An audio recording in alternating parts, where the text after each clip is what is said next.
en studio avec vous, Antoine Koroma, pour notre invité Alpha Diallo. Bonjour. Bonjour. Alpha Diallo, on est très heureux de vous recevoir dans ce studio. Chaque année, vous faites un rapport sur les promesses faites par le chef de l'État, Alpha Condé. Et cette année, vous avez fait une conférence de presse au cours de laquelle vous avez présenté un rapport dans lequel il y a un pourcentage défini des promesses faites par le président. Dites-nous, c'est quoi le constat? Qu'est-ce qui a été dit qui n'a pas été fait? Alors, je veux juste préciser un peu le contexte. C'est que depuis 2016, nous avons lancé l'AIDI, qui est la plateforme de suivi et d'évaluation des promesses du président de la République. Et nous sommes à notre 6e rapport. Depuis 2016, nous faisons des rapports sectoriels, donc nous ciblons des secteurs donnés et nous évaluons les promesses dans ces différents secteurs. Et dans ce 6e rapport, donc, porte que sur 4 secteurs et donc sur environ 82 promesses. Et donc sur ces 82, et donc je cite rapidement les secteurs, ça va être les secteurs des transports et travaux publics, le secteur de l'économie et finances, le secteur de l'éducation nationale et le secteur de la jeunesse. Donc de façon globale, le constat que nous tirons, c'est que nous n'avons sur les 82 promesses que 13 promesses qui sont tenues, 11 promesses qui sont tenues, soit un taux de réalisation de 13% de ces promesses-là. Nous avons 39% des promesses qui sont non encore tenues, et nous, à l'AIDI, nous appelons promesses non encore tenues une promesse pour laquelle des actions significatives n'ont pour le moment pas été posées pour la réalisation. Parce que nous ne sommes pas dans une logique de est-ce qu'une promesse est faite, est-ce qu'elle n'est pas faite. Il faut savoir que dans le processus de réalisation d'une promesse, c'est, comme je l'ai dit, c'est un processus en fait. C'est un ensemble d'actions qui s'enchaînent à la recherche d'un objectif. Beaucoup d'étapes, ouais. Voilà. Et donc, ce que nous faisons, donc nous avons des promesses qui sont tenues. C'est le plus important pour nous parce que c'est ce que à la fin on peut retenir. Il y a des promesses qui sont faites. Oui, faites, mais voilà, non tenues. Non tenues. Ouais. Justement, en fait, il y a des promesses, toutes les promesses des 82 promesses qui sont répertoriées dans ce rapport sont des promesses qui sont quand même issues de documents, notamment la déclaration de politique générale du Premier ministre, qui est un document annexe. Justement, c'est la question que j'allais vous poser. Comment vous les recensez, comment vous les répertoriez, ces promesses-là? Principalement 2 documents. Parce que à l'AIDI, au début, on a voulu prendre toutes les promesses du président de la République, mais on s'est retrouvé avec un flot de promesses. Il y en avait combien? Il y en avait plus de 1000. Incalculable. 1000 promesses. Il y en avait plus de 1000, mais la méthodologie est un peu biaisée parce qu'on demandait aux citoyens de nous dire, pas des citoyens, aux administrateurs territoriaux, aux maires, par exemple, de nous remonter les promesses qui sont recensées. Mais il y avait des promesses, il y avait beaucoup de promesses, et finalement on s'est rendu compte qu'on n'allait pas s'en sortir. Et donc on s'est limité à des promesses formelles. Et donc on prend le programme de gouvernance. Donc par exemple, quand il a dit on va faire usine de cubes magie, de bonbons, et puis quelqu'un lui a dit chewing gum, il dit oui, les enfants aiment aussi, on va faire ça aussi. Donc, quand c'est verbal, vous ne prenez pas. On ne prend pas. Nous ne prenons que des promesses qui sont parce que là, contenues. vous ne vous en seriez pas sorti. Hein. Nous ne prenons que les promesses qui sont dans le programme de gouvernance 2015-2020 qu'il appelle son projet de société, et aussi les promesses qui sont dans la déclaration de politique générale du Premier ministre. Et à côté de cela, pour prendre les promesses qui concernent directement les citoyens, donc qui ont été directement faites aux citoyens, ce que nous faisons, nous prenons des promesses qui sont au moins rapportées par 2 médias. Donc si c'est un seul média, nous ne prenons pas. Ce qui fait que au total, nous avons environ 300 promesses, parmi lesquelles nous avons une cinquantaine qui sont issues des médias. Donc, et tout le reste, c'est entre la déclaration de politique générale du Premier ministre et le programme de gouvernance. On va aller en tant que je vous donne la parole tout à l'heure, je donne la parole, mais entre les promesses qui sont faites et celles qui sont pas, donc ce décalage-là, est-ce que vous posez des questions, par exemple, est-ce qu'il y a une telle dimension dans votre rapport pour savoir pourquoi est-ce que c'est pas tenu, je sais pas moi. Et c'est la partie la plus intéressante. Et d'ailleurs, c'est là où nous passons beaucoup de temps. D'accord. Parce que pour avoir des informations sur une promesse et savoir pourquoi elle n'est pas tenue, où elle est tenue, il faut avoir le retour de ceux qui sont censés la mettre en œuvre, de l'exécuter. Et c'est là où il y a un problème, parce que nous faisons face à un grand problème d'accès à l'information publique. Mais ça fait que malgré cela, nous avons, avec des moyens contournés, en parlant avec des experts, avec des organisations spécialisées, en consultant des rapports, mais aussi les médias, nous arrivons plus ou moins à fournir de l'information et à dire exactement pourquoi une promesse est tenue ou elle n'est pas tenue.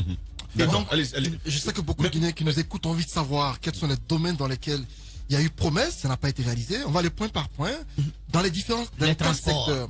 Allons avec le transport. Qu'est-ce qui a été dit au transport qui jusque-là tarde à être réalisé? Transport et travaux publics, pour nous, c'est un même secteur. Dans le secteur de transport et travaux publics, nous avons la chose la plus importante à retenir pour nous, c'est que nous avons près d'une promesse sur 2 qui n'a pas encore été réalisée. Près d'une promesse sur 2. Près d'une promesse sur 2. Disons 50%. 48% des promesses. Et donc, pour être concret, c'est que ces promesses-là concernent, je vais citer les plus emblématiques. C'est par exemple la construction de l'aéroport à Mafreya, qui est une promesse. C'est aussi... non, ça, c'est pas une promesse. Si, c'est une promesse. Elle est dans la... C'est un rêve.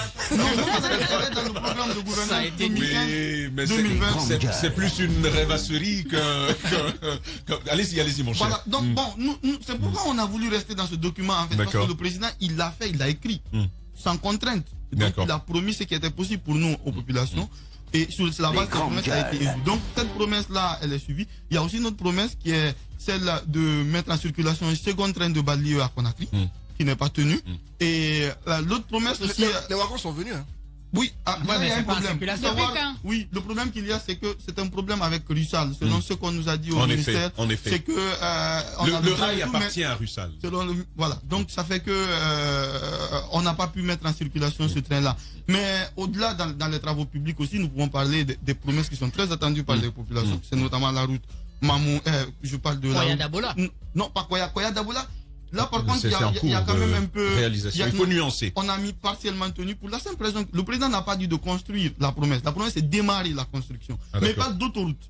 D'autoroute Koya Mamou. Mais en lieu et place d'autoroute, nous nous retrouvons avec un projet de...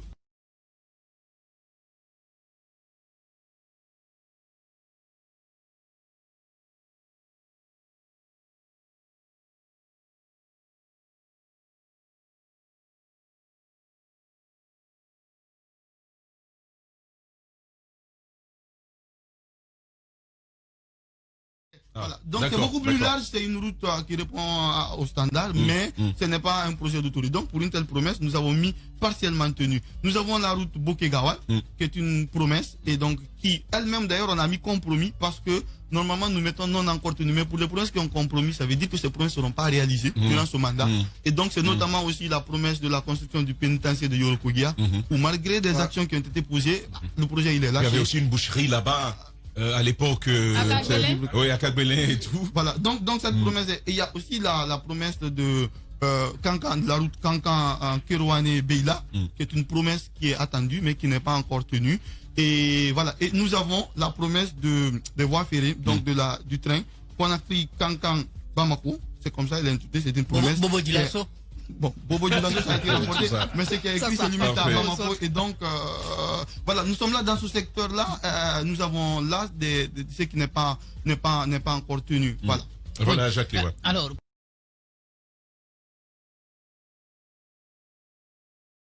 pour vous parler des transports, parce qu'après votre conférence, la dernière fois, le ministre des Transports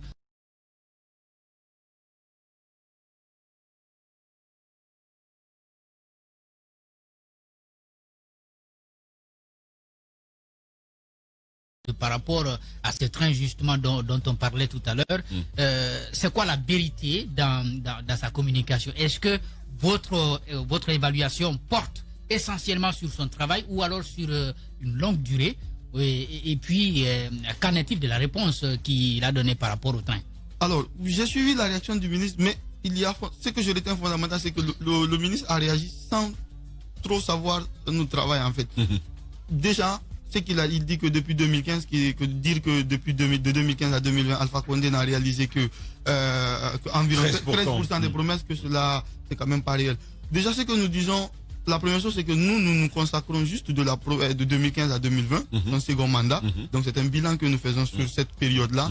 La première chose. Et la seconde chose, nous n'avons jamais dit qu'Alpha Condé n'a réalisé que 13%. Nous avons dit que dans les secteurs des transports, des travaux publics, de l'économie, de l'éducation et de la jeunesse, sur la base des annonces documentées, il n'y a eu que 13% des promesses qui sont tenues. Et l'autre chose qu'il y a, très méthodique. Et l'autre chose qu'il y a, c'est que le ministre dit, il donne des excuses, mais nous, honnêtement, on répertorie les excuses, tout ce qu'ils disent.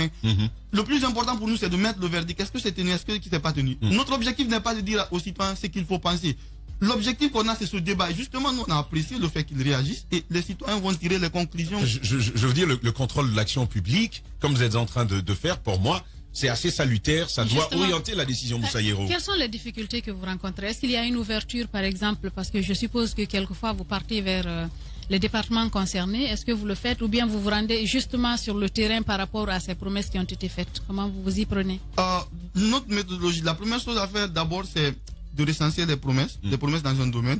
Et quand ces promesses sont recensées, la première chose que nous faisons, nous les renvoyons au département concerné.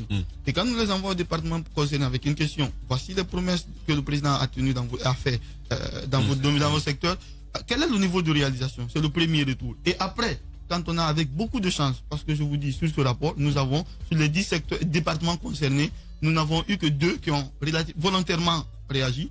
Il y en a eu 2 autres on a mis la pression, certains ont un peu réagi, on a une partie des infos, mais pour plus de 5, et surtout pour les départements qui sont liés à l'économie, on a eu des ministères qui n'ont absolument pas réagi. La Banque centrale s'est comportée comme une institution extrêmement fermée. Nous avons déposé un courrier, nous avons fait plusieurs tentatives, et vous savez, des promesses qui sont assez techniques, vous pouvez les voir en abstrait.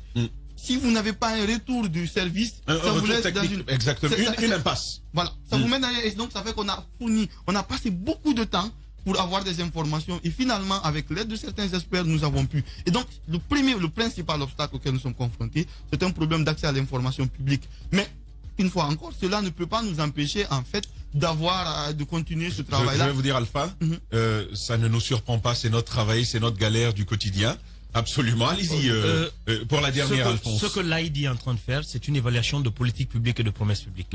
Est-ce qu'aujourd'hui, il y a une certaine collaboration visible ou en vue avec le gouvernement? Parce que ce que l'AID est en train de faire, c'est ce que d'autres institutions font ailleurs pour permettre au gouvernement de se rappeler de ce qui a manqué dans la réalisation des projets. Est-ce qu'aujourd'hui, l'AID est partenaire au gouvernement, si on peut dire ça? On est partenaire, pas directement, on n'a rien de formel avec le gouvernement. Nous, quand même, nous nous efforçons à avoir un pont pour notamment avoir de l'information. Et ce que nous faisons, ces rapports, chaque fois qu'il y a un rapport, nous l'envoyons à tous les services concernés, nous l'envoyons aussi à la parce que l'objectif aussi, comme vous l'avez dit, c'est attirer l'attention. Mais on n'a pas de partenariat, on a des rapports, nous tentons, et certains ministères, j'avoue que sont plus volontaires que d'autres et donc acceptent de nous fournir les informations demandées. Moi, je suis beaucoup plus dans les exemples. On a cité les transports, il faut qu'on en parle dans les autres, faut qu'on parle des autres secteurs aussi. À l'éducation, en 30 secondes finalement. Quelques autres exemples de promesses faites qui n'ont pas été réalisées. La création d'un office du baccalauréat, qui est une promesse qui n'a pas été réalisée. La construction de lycées techniques avec cycle complet dans les 4 régions naturelles de la Guinée, qui n'a pas aussi été réalisée, entre autres des promesses emblématiques. Et si nous venons au niveau de l'économie et des finances, nous avons par exemple la particularité quand même à ce niveau, c'est qu'on a un nombre élevé, 40% des promesses sont partiellement tenues.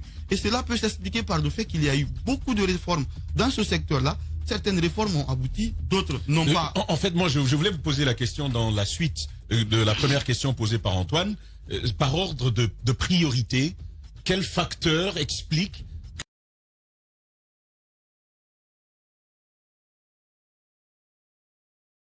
que des promesses ne soient pas tenues dans toute l'observation que vous avez faite? Est-ce que c'est le défaut d'argent? Est-ce que c'est le manque d'accompagnement technique? Qu'est-ce qui se passe?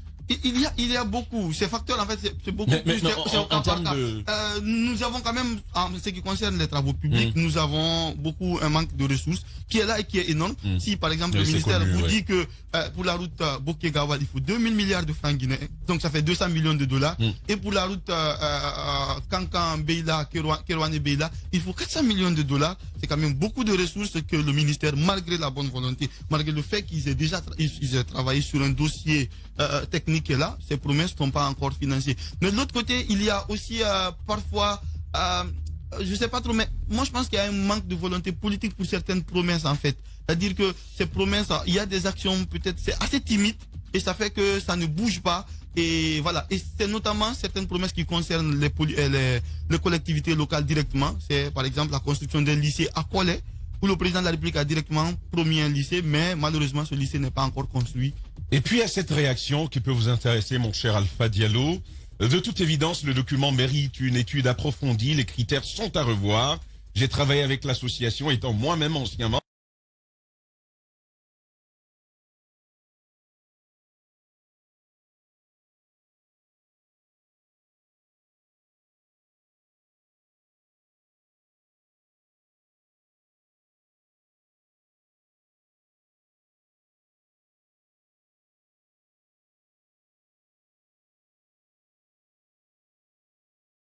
Là, la politique, c'est l'art de faire des promesses.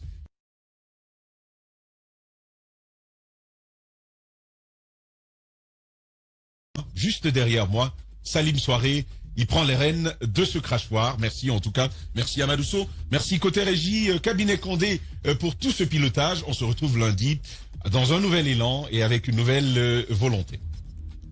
Les grandes gueules.